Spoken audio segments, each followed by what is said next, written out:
There's an intermediate. You can own the Bitcoin and you can loan it out, but that means you have to basically pick the counterparty you trust.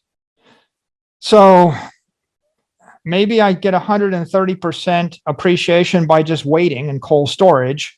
Maybe I get 135 or 140% appreciate. I get an extra boost of 5% to 10% by loaning it out and trusting someone else. Or maybe I go and create my own Coinbase or create my own fill in the blank, create Abra, create Square, create the next great payment network or the next great bank. Yeah, you do that. That's an endeavor. And maybe if you're really good and you work really hard, you'll create something worth billions and billions of dollars, but that's a different thing. That's industry. So the way I look at it is, you know, you have capital, you got to invest it. If I lived 200 years ago, if you go back ex post facto, if I had a priori knowledge, I would go back and buy Manhattan in 1900, all of it. Why wouldn't you? Buy everything you can. Just buy the land, hold it, keep it in the family. Right? That would be a good idea. Buy apex property 100 years before everybody else has to move there and wait. That's what I would do then. Today, knowing what we know now, I would buy the apex property in cyberspace. And the apex property in cyberspace is Bitcoin, and I would just wait and let nature take its course. People are going to do everything they can to develop those applications, those businesses on top of digital property. And as they succeed, they're going to lock up the property. They're going to create more demand for it. They're going to drive up the price of it. And you're going to benefit as a property holder at any scale, right? You can have $37 worth of it or $37 billion worth of it. That's the option you didn't have in Manhattan. You couldn't buy $37 worth of dirt in Manhattan. You had to buy it one block at a time. And so today, if you want to own natural gas rights or commodities or commercial real estate, you got to buy into a REIT or, you know, something like that. You have to buy a security, which gives you a share of the thing. The beauty of Bitcoin is you don't have to buy the security if you want. You can buy the underlying property in a pristine unit, 37 million Satoshis, and it has the same security and the same financial appreciation potential as if you bought as much as we bought. I think there's a very vibrant, dynamically evolving market of Bitcoin applications that are mutating faster than we can speak or describe them in every jurisdiction. It's like a petri dish of life. Like, for example, there's a use case of Bitcoin, which is I'm going to use it and I'm going to use a hardware wallet and place a certain amount in cold storage. Okay, there's a lot of people that have mastered that, and that's a good thing.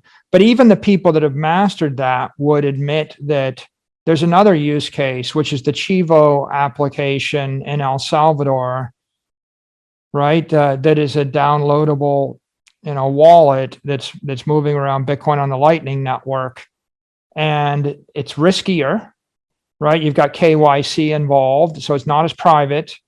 And it's riskier because you could lose your mobile phone, but it's faster.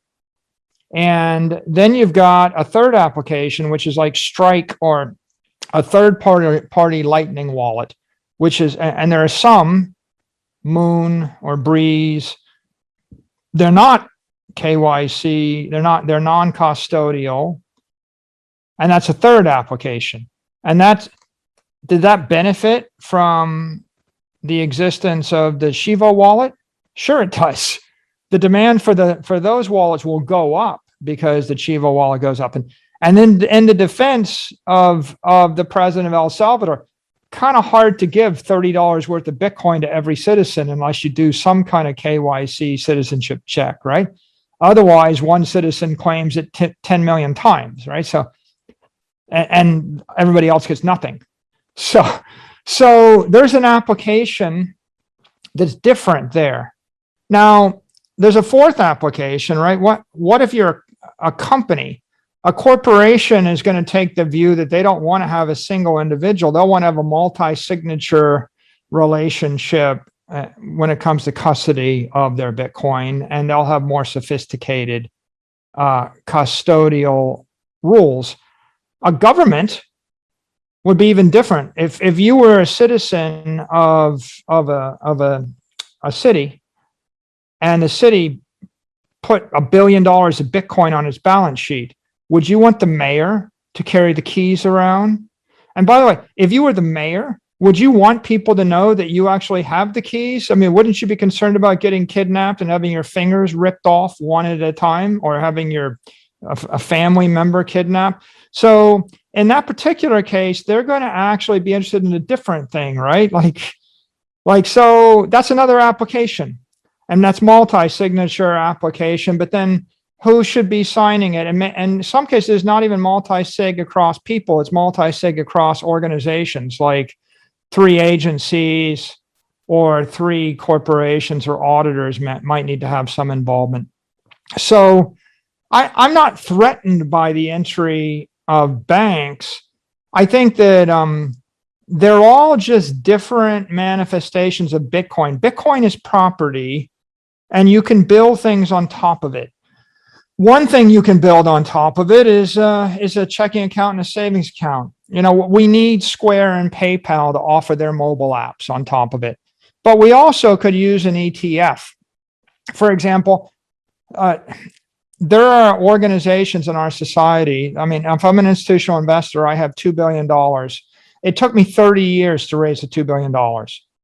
The money's raised from firemen's pension funds and unions and other organizations and foundations, the Rockefeller Foundation. And they gave me the money, and they gave it to me 15 years ago. And I have the ability to buy securities with it, but I don't have the ability to buy property with it, or I don't have the ability to buy Bitcoin with it. And if I wanted to buy Bitcoin, I would have to convince a board of directors with 28 people on it that meets once every 6 months. And then I would have to convince my outside auditors, and then I'd have to change the law in the state of Utah. And then I would have to go back to all of my limited partners and explain to them. And then I would have to actually educate 252 people and my outside auditors. And after I did that, I go through a 1-year process to establish my relationship with the Bitcoin exchange. Then I have to figure out how we're going to custody it. And that would take me about, 5 years. And I'd probably fail 99% of the time. Or I could punch a button and buy $27 million worth of the Bitcoin ETF, and I could do that in 30 seconds.